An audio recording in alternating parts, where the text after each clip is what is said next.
Cette émission est rendue possible grâce à la famille des partenaires de l'Église de la Victoire.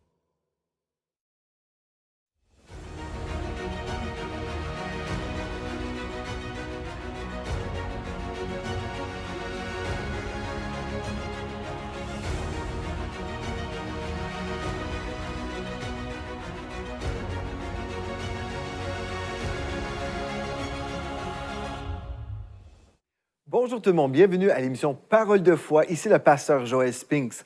Aujourd'hui, nous parlons des fréquentations. En fait, toute la semaine, nous parlons des fréquentations selon la parole de Dieu. Voulez-vous être une personne bénie tout au long de votre vie? Bien, vous voulez bien vous marier et avant de vous marier, vous voulez avoir des fréquentations qui sont selon le cœur de Dieu. Donc, jusqu'à présent, ce que nous avons vu, la première chose, le premier conseil que je vous ai donné, c'est de vous soumettre à la parole de Dieu. Soumettez-vous à la Bible. On a vu le psaume 119 au verset 9 qui nous dit, en fait, comment le jeune homme rendra-t-il pur son sentier en se dirigeant d'après ta parole. Donc, on a déjà déterminé, si on veut être heureux, on va suivre la Bible. Amen, c'est rien de compliqué à comprendre, mais c'est quelque chose qui peut être compliqué à prendre comme décision parce que des fois, nous sommes émotivement dans une situation compliquée et puis là, ça peut être même difficile, rompre une relation qu'on sait qui n'est pas forcément pour nous. Donc, on peut tous être d'accord, oui, on va faire la volonté de Dieu, oui, on va respecter la parole, mais là, c'est autre chose, passer à l'action et vraiment honorer Dieu. Mais je crois que Dieu nous donne le courage aujourd'hui de marcher dans ses voies et vraiment d'honorer sa parole. La deuxième chose qu'on a vue, on veut fréquenter un enfant de Dieu, fréquenter un croyant. Ça, c'était la chose qu'on a vraiment soulignée pendant la première émission de cette série. Hier, on a vu comment aussi on doit croire. Le troisième conseil, c'est qu'on doit croire que nous sommes dirigés par le Saint-Esprit. Et je vous ai raconté, en fait, comment j'ai commencé à fréquenter Mathilde et comment je me suis fiancé à mon épouse et comment, au final, je suis revenu sur ma décision quand j'ai rompu cette fiançailles, j'ai rompu les fiançailles et après, je suis revenu à mon bon sens parce que j'ai prié et j'ai compris que le Saint-Esprit m'avait dirigé. Donc, on a vu ça hier et comment on peut aussi croire que Dieu nous dirige par son Esprit. On a vu le dernier point, un point très important, comment on peut prévoir notre victoire. Comment on peut prévoir notre victoire? Parce qu'on réalise aussi qu'il y a plusieurs personnes qui marchent dans l'inconduite sexuelle. Pourquoi? Bien, ce n'est pas parce que les gens veulent mal faire au départ, c'est parce qu'ils tombent dans la tentation, parce qu'ils n'ont pas prévu la victoire. Ils se sont mis dans des situations qui pouvaient devenir compliquées pour eux. Donc, on a vu plusieurs choses concernant la fornication, l'adultère, et on a vu, en fait, le dernier point, que j'ai souligné et que je vais prendre le temps maintenant à relire rapidement. Ici, donc, si les couples respectent l'ordre divin dans les fréquentations, il y aurait beaucoup moins de grossesses non désirées et d'avortements, de mères célibataires, moins d'enfants grandissant sans leurs deux parents et moins de maladies transmises sexuellement. Et vous savez, qu'on soit chrétien ou non, si on marche en dehors du plan de Dieu, toutes ces choses-là sont possibles aussi. Donc, ce qu'on veut faire, c'est vraiment pas juste aller à l'Église et dire « oui, je crois en Jésus », mais on veut aussi croire sa parole, gloire à Dieu, et comprendre que l'abstinence est l'unique chemin de Dieu avant le mariage. L'abstinence valorise les relations sexuelles selon Dieu également. Parce que ce qu'on veut comprendre aussi concernant les relations sexuelles, c'est que, vous savez, l'épouse de Christ et Dieu, en fait, sont vraiment des illustrations, ou plutôt la relation de l'homme avec la femme, et cette relation d'intimité aussi est un reflet de l'intimité qu'on peut avoir avec notre époux, le Seigneur Jésus-Christ. Et aussi, on comprend avec l'Église. Donc, il y a vraiment cette illustration d'intimité dans le monde spirituel et aussi dans le monde naturel. Maintenant, on est rendu à notre cinquième conseil. Gloire à Dieu, on va très lentement, on prend le temps, on discute, on lit les versets de la parole de Dieu. Et comme toujours, je vais vous encourager à aller chercher un stylo et un calepin pour prendre en note des versets, parce que des fois, vous savez, moi, je peux vous enseigner des choses, mais si vous ne prenez pas en note les versets, vous risquez d'oublier. Et en fait, c'est la parole de Dieu que vous allez lire, méditer et respecter qui va faire toute la différence dans vos vies. Donc, avant d'aller plus loin, j'aimerais ça qu'on puisse prier avant d'aller à notre cinquième conseil. On va prier ensemble et vraiment, je crois que l'Esprit de Dieu va nous aider à avancer dans ses voies aujourd'hui. Donc, Père éternel, on vient devant toi, Seigneur, aujourd'hui pour cette troisième émission dans la série. Et on veut juste te remercier parce que nous croyons que ton onction, elle est là. ton Saint-Esprit est là pour nous diriger, pour nous conduire, pour qu'on puisse avancer dans ta lumière, Seigneur Dieu. Et déjà, je veux prier vraiment pour la délivrance de mes frères et mes sœurs qui sont peut-être dans des relations malsaines, Seigneur Dieu. Je prie aujourd'hui, lorsqu'ils entendent ta parole, ils vont recevoir ta parole avec foi. Ils vont recevoir cette parole comme étant la vérité. Ils vont se soumettre à ta parole. Ils vont vivre, Seigneur Dieu, les projets qui sont vraiment dans ton cœur pour leur vie. On a prié dans le précieux nom de Jésus et pour ta gloire, Seigneur. Amen et amen. Alléluia, gloire à Dieu. Maintenant, le 5e conseil que j'aimerais vous donner concernant les fréquentations bénies, c'est vraiment prenez le temps de vous fréquenter. Prenez le temps nécessaire de vous fréquenter. Des fois, il y a des gens qui sont tellement dans l'engouement, l'engouement, c'est être vivement emballé ou en admiration. On est tellement dans l'engouement, on n'est pas forcément dans l'amour. On n'est pas forcément vraiment en amour, on est plus dans l'engouement. Ah, je ressens des palpitations, là. Je ressens des petits papillons, je suis tellement heureux ou heureuse. Et puis là, vous ressentez tellement de choses qui font du bien, mais est-ce que vous êtes vraiment dans l'amour de Dieu, là? Est-ce que vous êtes vraiment dans l'appel de Dieu pour votre destinée, pour votre mariage? Donc, prenez le temps, parce qu'une personne peut sembler vraiment extraordinaire, là. Super, mais si vous prenez le temps, vous allez voir la personne sur plusieurs facettes. Et vous allez voir la personne heureuse et peut-être triste. Une personne vraiment dans la joie et peut-être en colère. Vous avez besoin de voir les personnes sur leurs 4 faces, comme on dit ici au Québec. C'est bon de se donner le temps. Et si on est ensemble trop rapidement, on n'a pas ce moment où on peut vraiment apprendre à se connaître et même à discerner. Donc, c'est une chose que j'aimerais vous dire. Les sentiments ou les sentiments ou les désirs dirigent tout souvent lorsqu'on est dans l'engouement. Donc, c'est des sentiments, des désirs qui dirigent, mais ce qu'on veut dans l'amour véritable, c'est d'être dirigé par le Saint-Esprit. Amen. Donc, ne soyez pas impatients. Pourquoi je vous dis ça? Parce que vous n'avez rien à craindre. Le Seigneur vous réserve ses bontés. On voit dans Lamentation 3, verset 25, Lamentation 3, verset 25, « L'Éternel est plein de bonté pour ceux qui ont confiance en lui, pour ceux qui se tournent vers lui. » Donc ça, c'est Lamentation 3, verset 25. Je vous ai lu dans la version Summer. Je vais vous relire le texte, pardon. « L'Éternel est plein de bonté. » Ça, c'est vrai. L'Éternel, notre Dieu, est plein de bonté pour ceux qui ont confiance en lui. On doit croire que le Seigneur est bon et que Dieu nous réserve de bonnes choses. Pour ceux qui se tournent vers lui. Donc, dans notre recherche peut-être de la personne qu'on va marier, on doit avoir cette relation vivante avec le Seigneur et savoir vraiment que Dieu est bon et il nous réserve une bonne personne. Amen. Le psaume 84 au verset 11 ou au verset 12, dépendamment des traductions, nous lisons ici, « Car l'Éternel Dieu est un soleil et un bouclier. L'Éternel donne la grâce et la gloire. Il ne refuse aucun bien à ceux qui marchent dans l'intégrité. » Gloire à Dieu. Gloire à Dieu. Donc, pour finir, en fait, ce que je vous ai partagé hier concernant mes fiançailles, c'était pendant ce temps de fréquentation où j'ai pu vraiment apprendre à connaître le cœur de ma fiancée, Mathilde. Quand je me suis marié, le jour de mon mariage, je pourrais vous dire, j'avais zéro crainte, zéro doute. J'étais totalement dans la paix. Pourquoi? Parce que, comme je vous ai expliqué hier, le Seigneur m'avait parlé à partir de 2 versets de la parole de Dieu. Il m'avait révélé que Mathilde, c'était mon épouse. Donc, plus que Dieu m'avait parlé, après ce que j'ai fait, je suis retourné vers Mathilde et je lui ai demandé pardon d'avoir rompu nos fiançailles. J'avais été dans la crainte, j'avais eu peur, comme je vous ai expliqué hier. Je pensais, je suis trop jeune pour me marier. Je me suis marié à 22 ans. La semaine d'après, j'avais 23 ans. Et pour moi, c'était le stress, l'anxiété de penser, « Oh wow, là, je vais devoir porter une famille. » Puis c'était vraiment quelque chose qui me dépassait. Mais quand j'ai prié et j'ai cherché Dieu et le Saint-Esprit m'a révélé, non, c'est moi qui t'ai conduit vers Mathilde. Il m'a donné 2 versets pour me confirmer que c'était vraiment bel et bien lui. Là, j'ai eu une paix surnaturelle. Je savais. Et donc, j'ai demandé pardon à Mathilde. Et puis là, on était de nouveau ensemble. On s'est fiancés. Et puis, gloire à Dieu, nous sommes mariés. Ça va faire 25 ans au mois de mai de 2024. Gloire à Dieu. Alléluia. Maintenant, si on n'est pas trop pressé, non seulement on prend le temps de se connaître et tout ça, et de voir les réactions de tous et chacun, mais aussi ce qui se produit, c'est qu'on peut aussi prévoir un mariage sans stress, et on peut suivre des cours de préparation au mariage. Donc, des cours de préparation au mariage.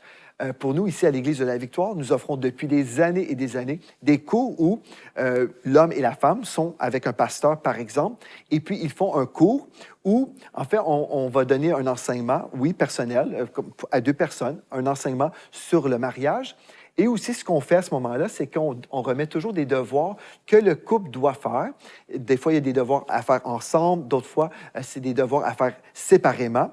Et là, on se retrouve ensemble et on va poser des questions, par exemple, au fiancé et à la fiancée. Et là, on va poser des questions pour voir, est-ce que ce couple-là est vraiment compatible? Est-ce qu'ils se sont bien parlé? Est-ce qu'ils ont la même vision pour leur vie? Si quelqu'un dit, ben moi, je veux pas d'enfant, et l'autre dit, ben moi, je veux avoir une demi-douzaine, bien, il y a un problème, là. Il vaut mieux parler de ces choses-là avant le mariage. Souvent, les gens attendent après le mariage, ils commencent à se parler, ils réalisent au final, ben là, notre vision est totalement différente. Comment ça, tu ne m'as pas dit ça avant le mariage? Et puis là, on se retrouve des fois même dans des situations de divorce. Pourquoi? Parce qu'il y avait l'engouement, mais il n'y avait pas un amour véritable. Et puis, il y avait peut-être une attirance physique, mais on n'avait pas pris le temps d'apprendre vraiment à se connaître, à connaître vraiment nos besoins, notre vision. Bref, on était trop rapide. Et des fois, quand les gens sont tellement rapides, ils disent « Ah oui, oui, mais on s'aime, on veut se marier la semaine prochaine. » Ici, légalement, au Canada, on ne peut même pas marier quelqu'un aussi rapidement parce qu'il y a un processus où on doit faire une publication de banc sur un site web. Bref, il y a un processus obligatoire qu'on doit faire avant que ça soit officialisé. Et ici au Canada, en tant que pasteur, j'ai le droit de célébrer des mariages, même si je sais que dans certains pays, les pasteurs n'ont plus le droit. C'est vraiment un maire ou quelqu'un à la mairie qui a ce droit-là. Aujourd'hui, ici à l'Église de la Victoire, on peut faire des mariages. Donc, dès que je signe le papier, la personne est légalement, les deux sont légalement mariés devant Dieu et devant les hommes. Donc, pour nous, on propose toujours vraiment des cours de préparation au mariage, qui est vraiment pour les gens qui se marient. On n'a rien à gagner, nous, en prenant ce temps-là, mais c'est un temps où le couple s'investit personnellement pour suivre un cours, pour voir, bien, est-ce qu'on est fait l'un pour l'autre? Et si on passe à travers les cours, et puis après, au final, on dit, ben non, tout est parfait. Oui, vraiment, on a eu une confirmation qu'on est fait pour être ensemble, et c'est glorieux. Mais si c'est l'inverse, bien, vaut mieux le savoir avant qu'après. Gloire à Dieu, on n'a rien à perdre. Si on est tellement convaincu qu'on fait la volonté de Dieu, on n'a rien à perdre en passant à travers des cours de préparation au mariage. Certains diraient, ben, on a du temps à perdre. Bien, si on veut se marier pour toute une vie, c'est ça l'objectif, on devrait investir le temps pour avoir une bonne fondation pour notre mariage. Moi, c'est mon avis et c'est le conseil que je vous donne à l'émission Parole de foi. Gloire à Dieu, gloire à Dieu. Donc, suivez des cours de préparation au mariage.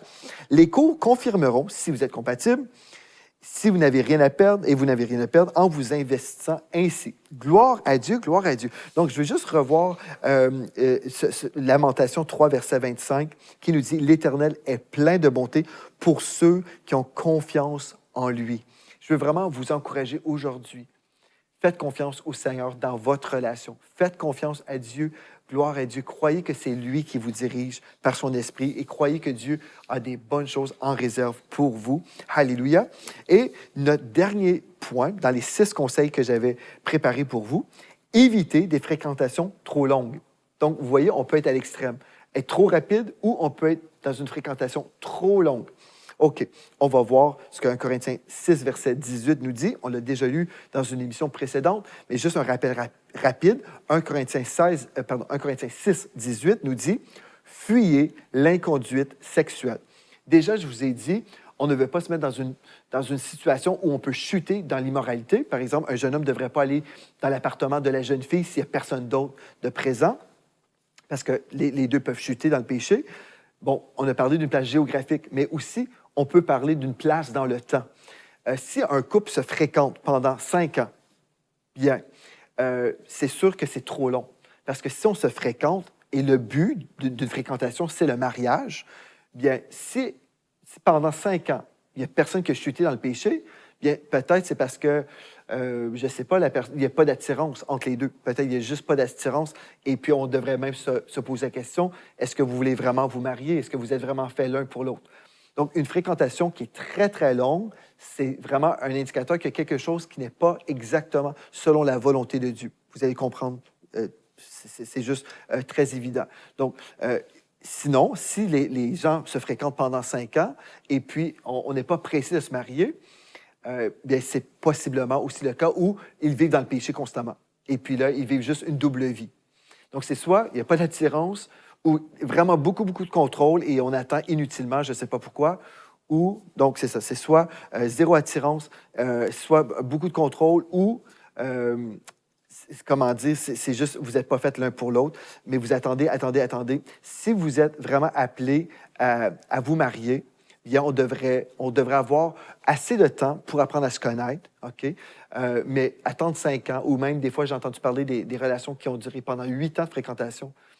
Bien, on ne veut pas vivre 8 ans en fréquentation comme ça et peut-être commettre le péché tout au long de notre fréquentation, de nos fréquentations. On ne veut pas vivre comme ça. Ce n'est pas la volonté de Dieu. Donc, il n'y a pas un temps limite dans la Bible. Ça ne dit pas après 1 an ou 2 ans, bref, vous devez vous marier.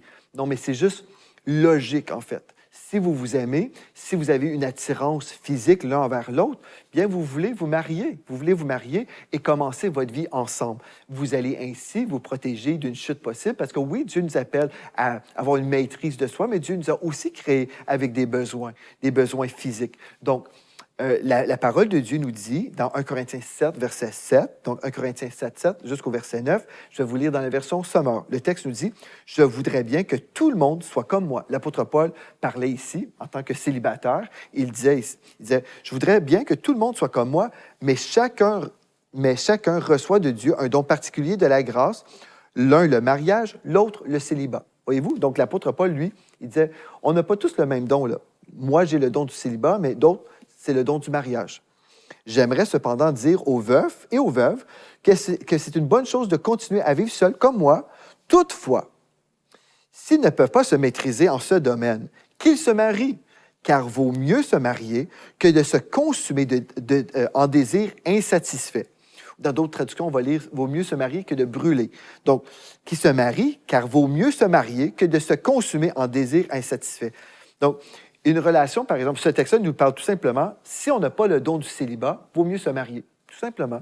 Et ça peut être très bien d'être célibataire si c'est votre appel dans la vie ou si c'est une saison. Moi, je crois que Dieu donne toujours une onction pour toutes les saisons dans nos vies. Okay? Donc, si vous êtes dans une saison de célibat, bien Dieu vous donne sa présence, sa grâce aussi dans ce temps d'attente. Gloire à Dieu. Mais une fois que vous êtes marié, bien, gloire à Dieu, évidemment, vous ne serez plus célibataire, vous seriez marié, époux et épouse. Donc, voilà des conseils importants.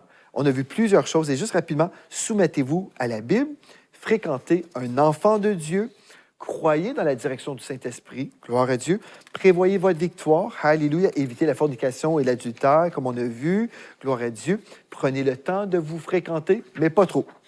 Évitez des fréquentations trop longues. Alléluia. Vous êtes toujours réveillés avec moi. Donc, c'est des conseils. 6 conseils vraiment, vraiment importants pour l'enfant de Dieu qui veut être dans une fréquentation ou avoir des fréquentations bénies. Alléluia. Maintenant, on va aborder des questions et des réponses maintenant concernant les fréquentations et la sexualité. Donc, les questions et les réponses. Dans le pastorat, j'ai reçu beaucoup de questions et je vais vous parler en fait des questions véritables que j'ai reçues dans l'Église, ici à l'Église de la Victoire. Et je pense que les réponses bibliques vont aider plusieurs qui sont sincères avec Dieu. Donc, une des questions, c'était, est-ce que je dois absolument recevoir l'approbation de mes proches en ce qui concerne mes fréquentations? Est-ce que ma famille doit être en accord avec moi? Est-ce que je dois forcément obtenir l'approbation de mes proches? C'est une très bonne question, n'est-ce pas vrai ça? C'est une bonne question. OK. Souhaitez-vous recevoir leur avis ou êtes-vous totalement fermé? Ça, c'est une question que je vous poserai aussi. OK, donc, est-ce que je suis obligé de faire ce que la famille veut? Est-ce que je suis obligé de recevoir leur approbation? Et vous savez, tout dépend aussi des cultures. Hein?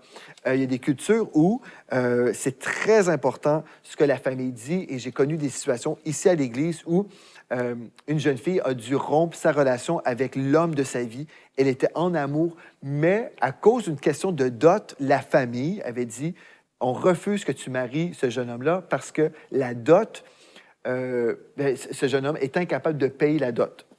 Et puis, c'était une situation très, très triste, en fait, parce que la jeune fille, elle était en amour et le jeune homme aussi est en amour. Et puis, au final, ils ont dû rompre pour une question d'argent. Donc, quand on pose la question, est-ce qu'on est obligé de suivre l'avis de notre famille? Comme j'ai expliqué à cette jeune femme, j'ai dit, écoute, je comprends qu'il y a des cultures, je comprends qu'il y a des choses qu'on veut respecter dans notre famille. Je comprends tout ça. Maintenant, oui, la Bible nous dit, enfants, soyez soumis à vos parents. Ça, c'est biblique aussi. Mais on s'entend ici que le texte concernait les enfants, les mineurs. Donc, on essaie dans notre possible vraiment d'honorer la famille, mais on ne veut pas passer à côté de notre destinée parce que notre famille est contre. Maintenant, on va prendre le temps, on va vraiment se poser des questions par rapport à tout ça, parce que ce n'est pas si facile que ça, répondre à la question rapidement. Mais quand même, vous ne voulez pas suivre la famille, vous voulez suivre Dieu. Ça, c'est ce que je vous dirais. Vous voulez suivre Dieu. Maintenant, on va qualifier tout ça. OK. Proverbe 15, verset 22 nous dit, « Quand on ne consulte personne, les projets échouent, mais lorsqu'il y a beaucoup de conseillers, ils se réalisent. » Donc, Dieu ne nous appelle pas à être des ions flottants. On fait tout seul, sans jamais considérer la vie de nos proches, de nos bien-aimés. Okay. Donc, si vous ignorez vos bien-aimés qui veulent votre bien, pouvez-vous vraiment avancer dans la paix? Dieu nous appelle toujours à avancer dans la paix et dans la joie. Maintenant, si votre famille que vous aimez, OK, c'est une famille intègre, ce n'est pas une famille à l'argent. OK? Donc, je raconte cette histoire de la dot où le jeune homme devait verser une dot à la famille de la jeune fille. Et puis, dans cette situation-là, on voit la famille ne considérait pas les intérêts de la jeune fille qui voulait se marier.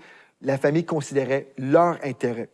Bon, certains vont dire, oui, mais c'est parce que si le jeune homme était incapable de verser la dot, bien, au final, il démontrait qu'il ne valorisait pas la fille, donc la famille voulait vraiment que leur fille soit vraiment valorisée. On s'entend, il peut y avoir toutes sortes de compréhensions à ce niveau-là. Mais ce que je veux en revenir ici, c'est que si vous ignorez tout ce que votre famille pense, bien, ça peut être compliqué pour vous plus tard. Parce que typiquement, je vais le dire comme ça, le père et la mère aiment son enfant. Okay? Les parents vont aimer leurs enfants. Donc, typiquement, on comprend qu'il y a des exceptions, il y a des parents qui sont méchants et terribles. Mais si vous savez que vos parents vous aiment, là, okay, vos parents vous aiment, et ils vous disent, on n'a vraiment pas la paix avec telle personne, considérez la vie de vos parents. Si vous avez un oncle et une tante, et toute la famille vous dit, cette personne-là, on a du mal avec la personne, on n'aime pas la façon que cette personne vous adresse la parole. Bref, vous avez plusieurs choses là, qui sont soulevées. Bien, des fois, dans l'engouement, on ne veut rien entendre. Et ça peut être dangereux pour vous parce que les personnes qui vous aiment veulent vous protéger. Ces personnes-là veulent vous protéger. Proverbe 4, versets 1 à 4, nous lisons, « Écoutez, mes fils, l'instruction d'un père. Soyez attentifs pour acquérir du discernement. Car c'est un bon enseignant. C'est un bon enseignement que je vous donne. N'abandonnez pas l'éducation que je vous ai donnée, car j'étais, moi aussi, un fils pour mon père, et ma mère me chérissait comme un enfant unique. Mon père m'a enseigné et m'a dit que ton cœur retienne mes paroles, suis mes préceptes et tu vivras. » Donc, une chose importante, on ne veut pas être dirigé par notre famille, on veut être dirigé par le Saint-Esprit. On veut aussi considérer notre famille parce que typiquement, notre famille nous aime. Si on ne considère personne, on fait juste à notre tête, bien, ce qui peut se produire, on peut se retrouver dans un mariage où toute la famille disait, ben, on voyait ces choses-là, mais toi, tu refusais de voir. Donc, comprenez ceci. Donc, est-ce que je dois absolument recevoir l'approbation de mes proches en ce qui concerne mes fréquentations? Non, on n'est pas obligé. Mais ça peut être très bien de considérer certainement leur avis. Si vous êtes mineur, obéissez forcément à vos parents. Éphésiens 6, verset 1 nous dit, vous, enfants, obéissez à vos parents à cause du Seigneur, car c'est là ce qui est juste. Donc, obéissez à vos parents. Si vous n'avez pas encore 18 ans et vos parents vous disent non, on met un X sur cette relation, bien, soumettez-vous à vos parents. Colossiens 3, 20 nous dit, enfants, obéissez à vos parents en toutes choses, c'est ainsi que vous ferez plaisir au Seigneur. Gloire à Dieu. Et si la personne est vraiment destinée pour vous, bien, elle va vous attendre et puis vous pourrez vous fréquenter plus tard selon la volonté de Dieu. Gloire à Dieu. Parce que tout ce qu'on a vu jusqu'à présent là, par rapport à cette situation-là, il peut y avoir des parents aimants, comme il peut y avoir des parents charnels aussi, des parents imposants. Donc, c'est compliqué. Ce n'est pas une question où on peut répondre oui, non, comme ça. Il faut prendre le temps de nuancer comme je viens de faire.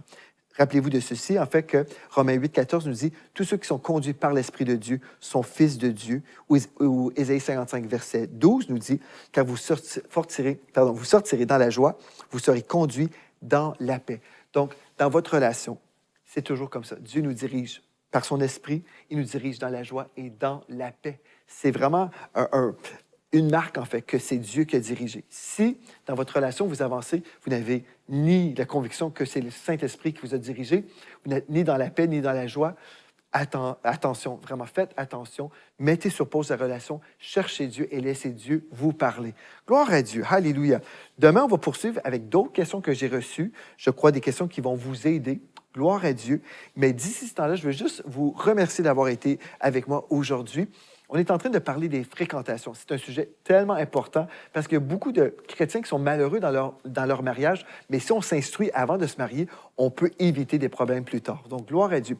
Si vous avez été béni par cet enseignement aujourd'hui, vous pouvez nous écrire, visitez contactvictoire.com et dites-nous ce que l'Esprit de Dieu est en train de vous révéler par rapport à votre propre vie. Gloire à Dieu. Merci d'avoir été là aujourd'hui avec moi. Et d'ici à demain, rappelez-vous de ceci, en Jésus, vous êtes richement bénis. Vous êtes bénis par les messages révolutionnaires de l'Église de la Victoire. Prenez part à cette œuvre qui transforme des milliers de foyers en visitant dès aujourd'hui semer.ca. Devenez un partenaire mensuel ou un bâtisseur ou paramétrez vos dons de façon automatique en toute discrétion et sécurité. 100% de ce que vous semez sert à annoncer l'Évangile. Merci de croire avec nous. semer.ca